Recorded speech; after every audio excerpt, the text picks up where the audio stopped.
Hello my dear students. तो last video में हमने देखा था बजट का एक वीडियो जिसके अंदर हमने पढ़ा था रेवेन्यू रिसीप्ट्स और कैपिटल रिसीप्ट्स। और आज की वैसे ही एक इंपॉर्टेंट वीडियो है जिसमें हम लोग पढ़ने जा रहे हैं revenue payments and capital payments. ये हमारे गवर्नमेंट बजट के दो इंपॉर्टेंट और आइटम्स हमारे पास हैं। आइए जानते हैं इनको क्या कहते हैं। तो बच्चों, रेवेन्यू पेमेंट्स को हिंदी में हम लोग राजस्व भुगतान, बच्चों पेमेंट्स को एक्सपेंडिचर भी लिख सकते हैं कई राइटर्स, कोई प्रॉब्लम नहीं है, पेमेंट्स एक्सपेंडिचर हो सकता है। तो पूंजीगत भुगतान या पूंजीगत व्यय बोल दीजिए, कोई प्रॉब्लम वाली बात नहीं है।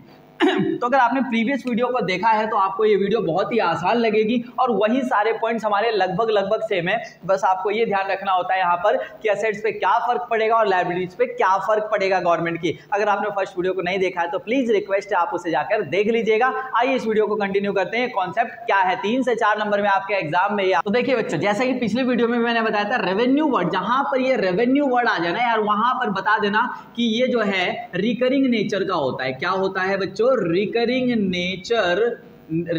Nature of expenditures. ठीक है जी। तो गवर्नमेंट के ये कैसे खर्चे होते हैं बच्चों? तो ये रिकरिंग होते हैं। रिकरिंग का मतलब मैंने बताया था रेगुलर सोर्स। क्या होता है इसका मतलब? रेगुलर सोर्स वाले एक्सपेंडिचर जो लगातार व्यय होता है, यानी कि सरकार के वो वाले भुगतान है, वो वाले व्यय है जो लगातार होते रहते हैं, इनको कहा जाता है रिकरिंग नेचर वाला। समझ आ गया? तो जाहिर सी बात है अपोजिट पार्ट में आप यहां पर लिख लेंगे क्या? नॉन रिकरिंग, यानी कि इनका नेचर क्या है? कैपिटल पेमेंट जो होते हैं वो नॉन रिकरिंग नेचर की होती है। कहने का मतलब इर्रेगुलर होती है, जो कभी कभार सरकार के द्वारा खर्च होती है ना, तो ये कभी कभार होने वाले व्यय या भुगतान होते हैं। बात समझ में आ गई हिंदी और इंग्लिश वालों को? चलिए दूसरे पॉइंट की ओर चलते हैं। दूसरा पॉइंट कहता है, बड़े ध्यान से समझिए, do not effect to the assets, focus कर रहा हूं, assets and liabilities of the government, है ना जी। पहले इंग्लिश में, do not effect to the assets and liabilities of the government. जो रेवेन्यू पेमेंट्स होते हैं ना सरकार की, ये वो वाले खर्चे होते हैं सर जिनसे सरकार की ना तो असेट्स पे फर्क पड़ता है और ना ही लायबिलिटीज पे, यानी कि सरकार की परिसंपत्तियां और सरकार के दायित्व जो उधारी है वो कुछ भी प्रभावित नहीं होती। समझ आ गई जी। ये पेमेंट सरकार के पास से पेमेंट भी चला गया और सरकार की ना कोई असेट्स पे इंपैक्ट पड़ा और ना ही कोई उसकी लायबिलिटीज पे, मतलब ना ही कोई परिसंपत्तियों पे, संपत्ति पे, प्रॉपर्टी पे, और ना ही कोई उधारी पे। समझ आ गया? यहां पर लिख लीजिएगा जस्ट अपोजिट में क्या लिखेंगे?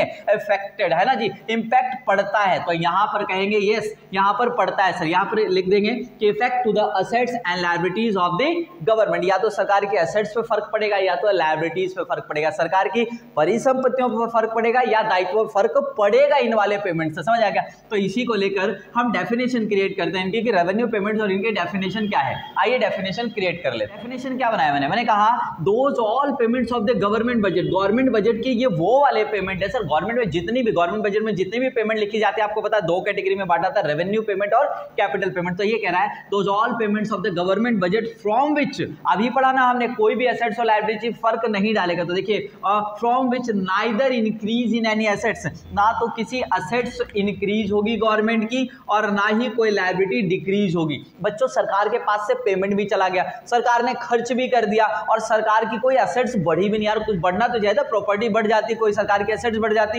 या कोई लायबिलिटी कम हो जाती, उधारी चुकता होती। तो ऐसा कुछ भी अगर नहीं हुआ तो समझ जाइएगा ऐसी पेमेंट को आप रेवेन्यू पेमेंट कहने वाले हो। इसका एग्जांपल दूंगा तो आपको समझ में आ जाएगा कि हाँ यार सरकार की पेमेंट भी चलेगी और सरकार की कोई संपत्ति भी नहीं बढ़ी और ना कोई उधारी बढ़ी। हिंदी में लिखूंगा भाई कि राजस्व भुगतान सरकारी बजट के वे सभी भुगतान हैं जिनसे ना ही सरकार की किसी परिसंपत्तियों में वृद्धि होती है और ना ही दायित्वों में कमी। क्या बोला सर मैंने कहा कि दोज ऑल पेमेंट, यानी कि सरकार के बजट की वे सभी भुगतान, वे सभी व्यय जिनसे ना तो सरकार की किसी परिसंपत्ति में वृद्धि होती है और ना ही किसी दायित्व यानी कि उधारी में कमी होती है। बात समझ में आ गया? तो ये ध्यान रखिएगा। इसी हिसाब से आइए इधर का डेफिनेशन बनाते हैं। इस वाले में क्या लिखेंगे समझ गए ना? इस वाले पे होता है इफेक्ट, तो क्या लिखेंगे?